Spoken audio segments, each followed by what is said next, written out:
We are here with KB Theory. How's it going, guys? Going well. So Going awesome. Sweet. So, do you want to take a moment to introduce each of yourselves individually and as a group to basically the meaning of life and 4ZZZ listeners?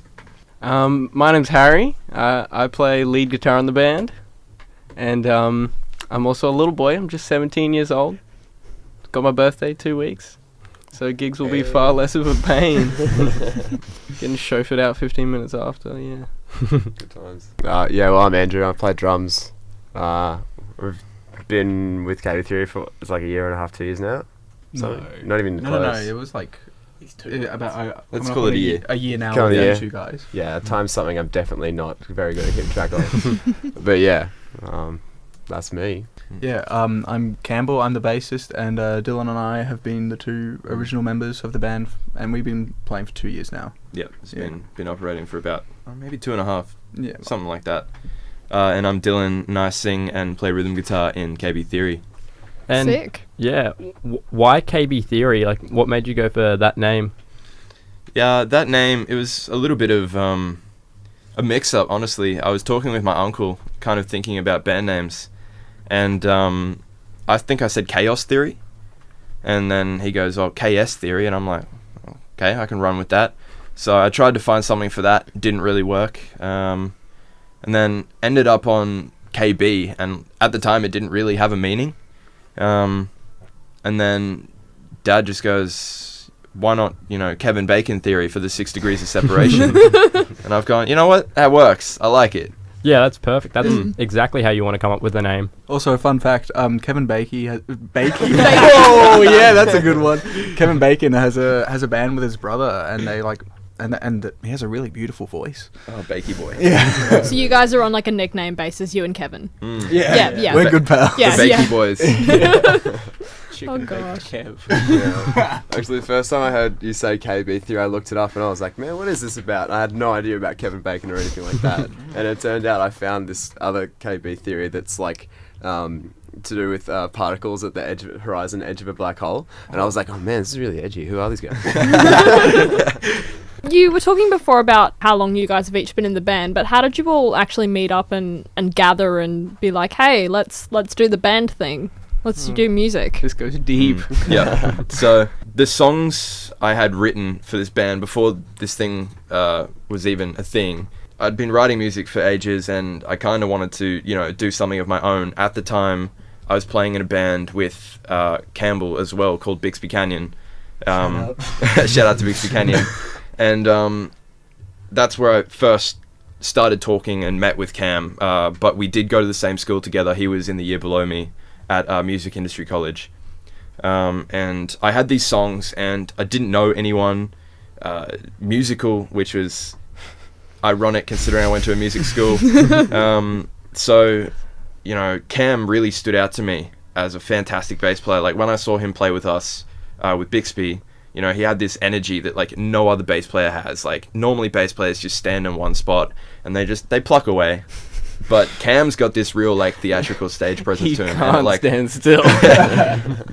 Everyone always asks, is he okay when we play a show? It's really great. Please make him stop. In certain songs, I you like certain parts. I kind of like it go.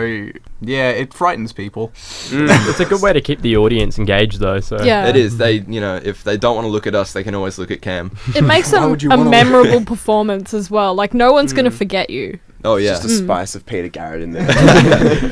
So where does the story go from here? So I asked Cam, I showed him a couple songs and went, do you want to join this thing with me? So he said yes, and I didn't know a drummer. I think we talked to a couple, but it ended up going with a female drummer that is a family friend, and she's really good. But she ended up leaving, I think, halfway through last year. And so we had to look for, a new drummer. And while we were at it, I was like, well, we might as well get a lead guitar player as well. I thought you were going to say lunch. This is me down the road. Hey, man. Yeah. So a friend of mine was doing a musical for university, and she needed some session musicians, and after like a heap of guitarists pull out, it ended up on me, which was funny because I can't read music at all, so that was really weird. And then Andy also got called in after other drummers pulled out, and that's where I saw him, and he was fantastic at drumming. I absolutely loved everything he did. And then I asked him, he said yes, and here we are. Married. Yeah.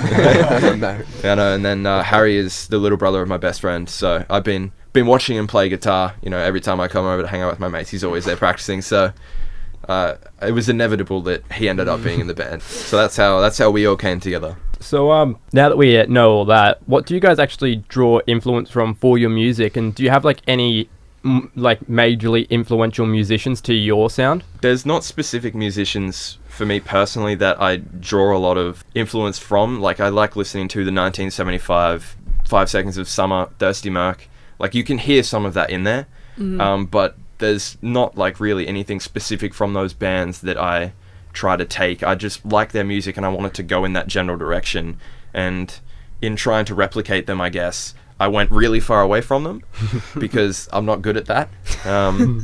And you know, for the 1975, I really like, they have really good samples that they use. Still have no idea how to do that. One day we'll figure that out, but I want to implement that in the future Yeah, for we'll our pull a sound. Radiohead, because like that's kind of what happened. It's the same situation with what Radiohead did, was like people were asking like, oh, how'd you get into all this like synthy stuff and electronics, and Tom was just like, oh, I had no idea what it was and I wanted to learn it, so I just sort of like screwed around and did it, and yeah, and like hopefully we can sort of make something like that as well. Really good. Yes. You guys have any influences when you play, or just in general?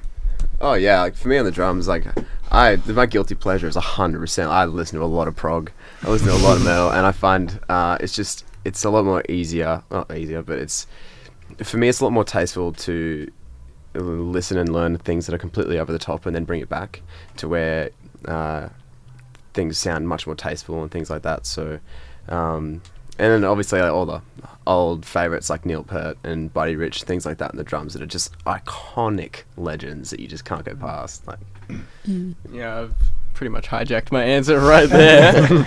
Yeah, don't talk to me about my influences, because I'll whip out my 8-string. So I'm a prog guy as well, prog metal guy.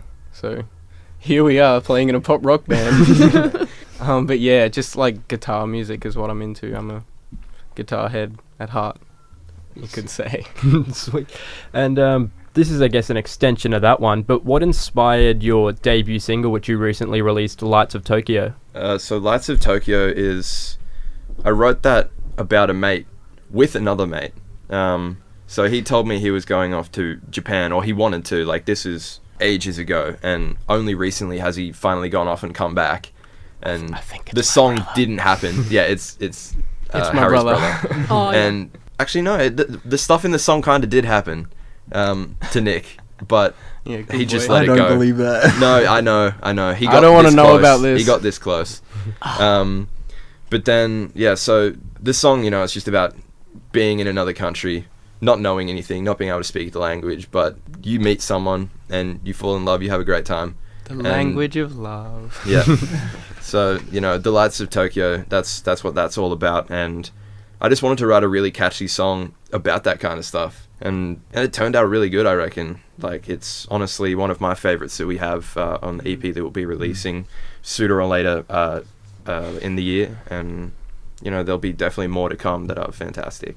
What else can we expect from that EP that you've got coming out soon? Just some absolute bangers, in my opinion. No, I'm not biased at all. not remotely. But, yeah, so just fun songs, catchy songs that you can, you know, dance to, have a good time to. And, like, it's really not your generic pop rock as much as we seem like it. It's got a lot of stuff going on in the background that is different from what I feel Brisbane has to offer currently. So, you know, we're excited to bring that to Brisbane, just with this, our style of playing. Yes, sweet. Do you have any favourite gigs or performances that you guys have done so far? Brightside. Yeah, Brightside. Oh yeah, Brightside. Like the sound is just always bloody impeccable. I think they just muted me. the correct choice. Yes. I'm trying to think, like, we've had some really good gigs, like, outside of KB. I think, like, one of my favourite gigs would have been at the Zoo. We played one of the first gigs I played with Dylan, with Bixby, is it was like our first headlining set, and it was like an hour and 20 minutes or so we were Yeah. playing, and I like on like the third song I like it cut open my hand, Oh, and that was a good time. Black Bear's another good venue. We're playing there on the 14th of March, actually, in a couple of weeks from now, I think, for our single launch party to celebrate, launching Lights of Tokyo. And then that's going to be really cool. We're playing with Selfish Sons, Age Champion. We're super stoked to play with those guys. We played with Selfish Sons a couple of weeks ago at Tomcat, and, they have some absolutely great songs. Like, their stage presence is awesome. Bixby Canyon have played with Age Champion ages ago, and they've only got better, so we're super stoked to be playing with those guys. This is probably the last of the serious questions we'll ask, but if you guys could play in any location in the world in 5 years' time from now, where would you go? My answer is always Wembley Stadium for me. I feel like that's like the pinnacle. Like, when you get there, everyone knows that you've made it. Like, you can't go wrong playing at that stadium. Whether or not we'll be there in 5 years, who knows? But I'm hoping, I'm praying. I think my answer would be, like, I know this festival's discontinued now, but Oxygen Festival, like over in Ireland, I think. Yeah, but it's just like a renowned festival for everything going wrong. Which I love about, like, the wind, the rain, like the stage falling apart and that kind of stuff. I just want to play through all of that, like, just ridiculousness. So, like Fire Festival last year. Yeah. Except a bit more legit. Yeah. Yeah. What about you guys? I want to go somewhere crazy during like a video clip or something and play like on top of a like pyramid or sphinx or something ridiculous like that, and have like the drone come across, have like a sweeping shot. It's just I'm something. sure just we could do ridiculous. it for about 5 minutes until we got arrested. So if we Yeah, if we ask the Egyptian government nicely, Yeah. yeah, I'll just write them a nice letter. I'll Yeah, sign yeah, it. yeah. let Yeah, them know. totes, yeah. And double check with Ra. yeah, And yeah. then I think we'll be good. Oh, mate, you're on first name basis, are you? Yeah, me and old Ra the sun god. Yeah. yeah. rowing his boat across the sky. Wait, what? Yeah, I know these things. Are you coxing that boat? Like, Yeah. yeah. Easy. I'd like 3/4 of the band is like weeaboos. So, like, come on, Lights of Tokyo, Japan. Like, we've got to play Japan. That's got to happen. Yokohama one more. Stadium, any of those big places in Japan would be pretty sweet. We might wrap things up there, but That's thanks so much for coming in today, guys. Really appreciate Yeah, it. good. Thank you so Thanks. much for having us. We're really keen for what you guys have coming out in the future. Defs, let us know when that EP's out, because we'd love to hear the elephant synth. Yeah, Yeah. definitely keen to spin the tunes from it, because we're always happy to support local music, and you guys are a cracking band, so Awesome, thanks so Beautiful. much.